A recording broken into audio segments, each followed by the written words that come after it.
really the entire Trumpian MAGA movement, and believe me, I have many problems with Trump, and maybe we can get into that later.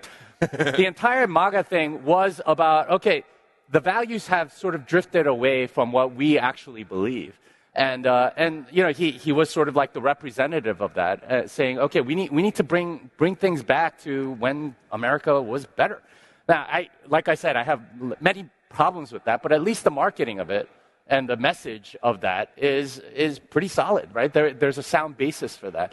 There is sort of like an administrative state, rent seekers, people that are sucking at the teat, and it's all because of fiat money. When you have a money printer that is able to create value out of nothing and make it look like a market process because they're paying for it, even though it's really stolen from everybody else, and especially being able to do that outside of America and stealing from the poorest and most vulnerable people all over the world in the developing countries, the orphan in North Africa, the Nigerian business owner, this is what happens, right? And you get a rent-seeking administrative class, many of which I think, honestly, have been on this stage the last few hours.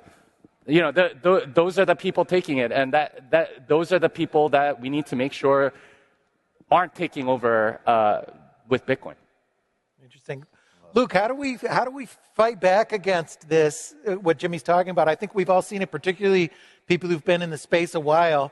We've seen a radical transformation. I mean, Jimmy's right. If at a meeting like this 10 years ago, it would have been 99% libertarians and ANCAPs, and now we have, not necessarily here, but other places in the industry, even more focus on KYC and some of the panels and stuff that Jimmy's talking about, inordinate amount of focus on compliance and these kind of things. How do you shake people out of that? You've done a lot of communication on this kind of thing. How do you get people to reverse that course? And what would you say to the newer Bitcoiners here who maybe think that it's all about paperwork and compliance and bringing the so-called adults in the room? They're the bad autists. We need the good autists that support independence, that support freedom, that support causes like Free Ross. And I think rallying behind larger causes like that speak to the kind of larger ethos of everything. And Donald Trump coming to the Libertarian National Convention and conceding that he is going to be freeing Ross is a major move in the right direction. That is a step that needed to happen a long time ago. It's happening with Donald Trump.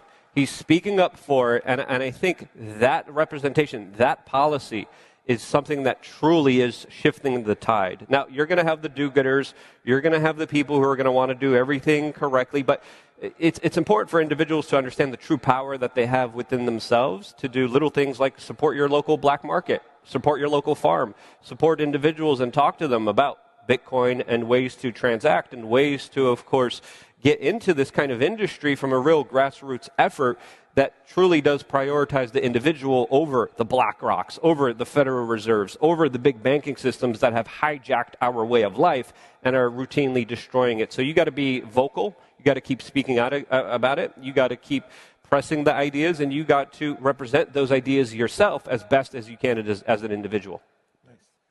Ben, what do you think about the current political environment? I mean, this is obviously